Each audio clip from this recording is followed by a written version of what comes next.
अस्सलामुअलैकुम, welcome back to Python programming. Previous session में हमने numpy का बेसिक्स सीखे थे। एरेज कैसे बनाते हैं और numpy पाइथन लिस्ट से ज़्यादा फास्ट क्यों है हमने देखा था।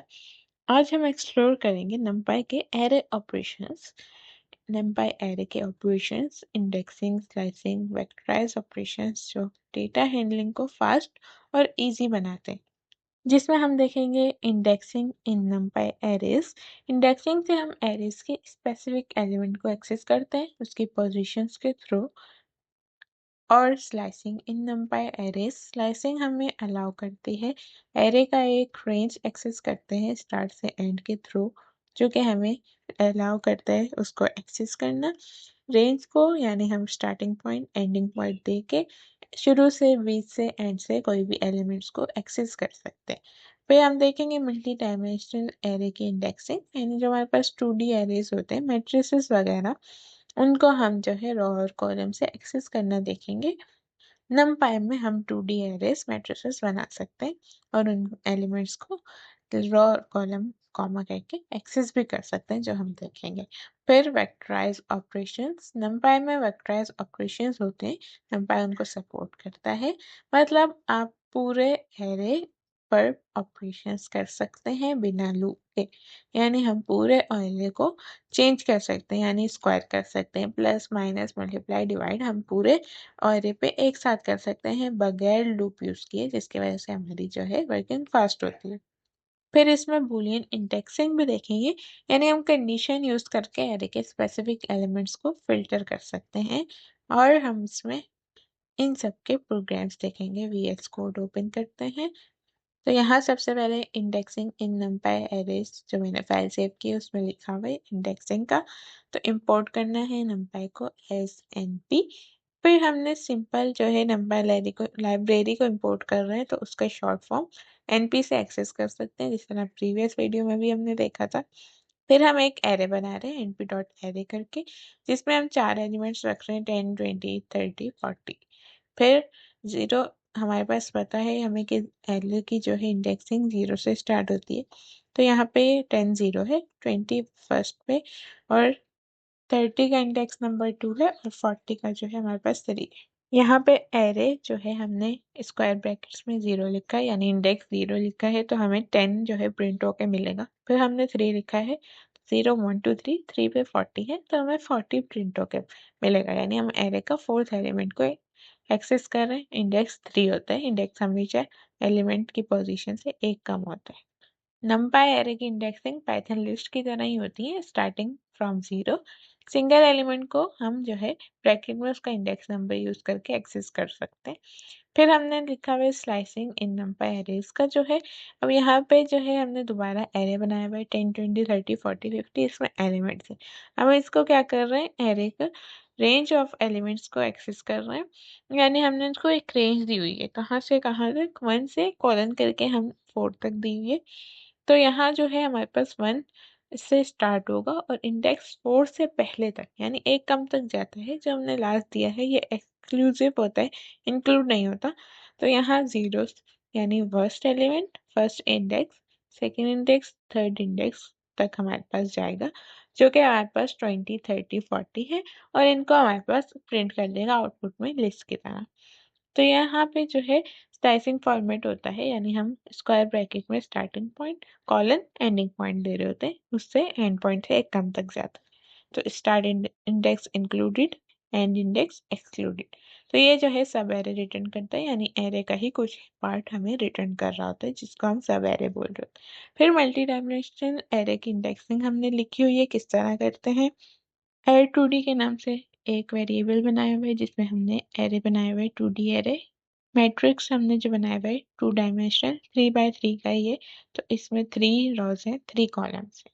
ये 0th रो है, जिसका 0 फर्स्ट और सेकेंड इंडेक्स है। फिर हमारे पास फर्स्ट रो है और सेकेंड रो है, यानी 0th रो, फर्स्ट रो और सेकेंड रो। हम इसमें करके रहे प्रिंट करा रहे हैं एरे 2D के नाम से जो हमने बनाया हुआ है। इसमें हमने फर्स्ट रो का सेकेंड कॉलम, यानी जो फर्स्ट रो है 0th इंडेक्स है तो हमने 0 लिखा है, इसका सेकेंड कॉलम यानी इंडेक्स 1 होगा, तो यहाँ पे 2 प्रिंट होगा। फिर हमने 2 2 किया है, तो सेकेंड जो है यानी 0 1 2 यानी लास्ट थर्ड रो का थर्ड कॉलम 0 1 2 यानी 9 प्रिंट होगा। तो यहाँ पे हमारे पास जो है 3x3 का एरे है, 2D यानी 2 डायमेंशनल एरे है। तो यहाँ पे हम इस तरह इसमें से कुछ एलिमेंट्स को एक्सेस कर रहे हैं, यानी हम उसको एक्सेस कर सकते हैं मल्टी डायमेंशनल एरे में से भी बाय इंडेक्स, जिस तरह हम यहाँ कर रहे हैं। वेक्टराइज ऑपरेशन में भी हमने एरे बनाया हुआ है, 1 2 3 4 एलिमेंट से। हम कर क्या रहे हैं, एरे के हर एलिमेंट को यानी एरे को हमने 2 से मल्टीप्लाई किया, तो ये हर एलिमेंट को इंडिविजुअली 2 से मल्टीप्लाई करके हमें पूरी लिस्ट प्रिंट करके देगा। यानी 1 2 सा 2, 2 2 सा 4, 3 2 सा 6 और 4 2 सा 8, 2 4 6 8 हमें प्रिंट होके मिलेगा। तो यहाँ हमें लूप लगाने की ज़रूरत नहीं पड़ी, जिस तरह हम नॉर्मली लिस्ट वगैरह में लगा रहे होते।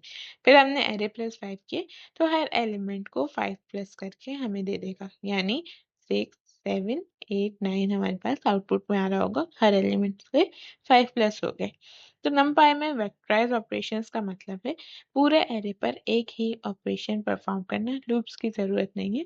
ये पाइथन लिस्ट से बहुत फास्ट होते हैं, इसीलिए क्योंकि लूप्स यूज नहीं हो रहे होते। फिर बूलियन इंडेक्सिंग का है, तो यहाँ भी एरे बनाए हुए np डॉट एरे करके 10 20 30 40 50 इसमें एलिमेंट्स है। फिर प्रिंट करवा रहे हैं हम एरे को। अब इसमें कर क्या रहे हैं, हमने कंडीशन लगाई है एलिमेंट्स ग्रेटर देन 25। सिर्फ 25 से जो ग्रेटर एलिमेंट्स है वही प्रिंट होंगे। एरे ग्रेटर देन 25 एरे के एलिमेंट्स को चेक करता है कौन से 25 से बड़े हैं। तो आउटपुट में हमारे पास इस तरह आएगा कि ये चेक करेगा 10 25 से बड़ा ही नहीं है तो फॉल्स होगा, इसकी जगह फिर फॉल्स, फिर 30 25 से बड़ा है तो ट्रू होगा और आगे के दोनों पे भी ट्रू ट्रू होगा। और अगर हम इसके साथ एरे भी लिखेंगे तो ये हमारे पास जो सिर्फ एलिमेंट्स है उनको ट्रू फॉल्स की जगह उनको प्रिंट करके देगा, जो हम करके देखेंगे 30 40 50 हमें प्रिंट करके देगा। फिर यहाँ पे जो है बूलियन इंडेक्सिंग से स्पेसिफिक एलिमेंट्स फिल्टर कर रहे हैं। ये पावरफुल और फास्ट मेथड है डेटा सिलेक्शन के लिए। अब हम इसको रन करके देखते हैं। तो हम इसको रन और डिबग करेंगे पाइथन डिबगर से। तो हमारे पास आउटपुट में कुछ इस तरह आया है 10 40। फिर यहाँ पे 10 जो है हमारे पास जो है फर्स्ट एलिमेंट था और 40 लास्ट एलिमेंट था। फिर हमने जो है इंडेक्सिंग करी थी, बीच में स्लाइसिंग की थी, तो 20 से 40 तक इसने प्रिंट करके दिया है एक एरे में। फिर हमने जो है इसमें से एक एलिमेंट को एक्सेस किया था 2 को और 9 को, वही इसने प्रिंट किए। वेक्टराइज ऑपरेशंस में से हमने सब में 2 को मल्टीप्लाई किया था पूरी लिस्ट को, जो इसने 2 से मल्टीप्लाई करके दिया। पूरी लिस्ट में 5 प्लस किया था, वो इसने दिया है। फिर हमने जो है बूलियन इंडेक्सिंग में कंडीशन चेक की थी, तो फॉल्स फॉल्स यानी 10 20 25 से छोटा है जो इसने नहीं दिया, और बड़ा है जो 30 40 50 वो इसने ट्रू ट्रू दिए।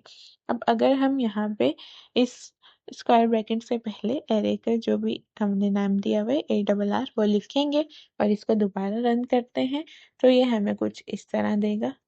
बाकी सब वैसे ही सेम है, सिर्फ हमने जो एलिमेंट्स के अब उनकी जो है ट्रू फॉल्स की जगह इसने वो एलिमेंट्स दे दिए 30 40 50। तो इंडेक्सिंग से किसी इंडिविजुअल एलिमेंट को एक्सेस कर रहे हैं, स्लाइसिंग से कुछ एलिमेंट को रेंज देके एक्सेस कर रहे हैं, 2D इंडेक्सिंग से रॉज और कॉलम को स्पेसिफाई करके फिर उसको एक्सेस कर सकते हैं। वेक्टराइज ऑपरेशन से हर एरे के पूरे एरे के हर एलिमेंट पे ऑपरेशंस करते हैं जो फास्ट होता है। फिर बूलियन इंडेक्सिंग में कंडीशन के बेसिस पे एलिमेंट्स को सिलेक्ट करते हैं, जो हमें ट्रू फॉल्स भी देता है और उन एलिमेंट्स को भी दे रहा होता है जो हमने देखा। अब आपको पता चल गया कि numpy एरेज को कैसे एक्सेस, स्लाइस और मैनिपुलेट करते हैं इस आज के टॉपिक से। ये ऑपरेशंस डेटा साइंस और मशीन लर्निंग के लिए बहुत इंपॉर्टेंट है। इससे रिलेटेड आपका कोई भी क्वेश्चन है तो ज़रूर कमेंट्स में पूछें। ये नोट्स और कोड डिस्क्रिप्शन में लिंक है, उस पर मिल जाएगा। Thanks for watching.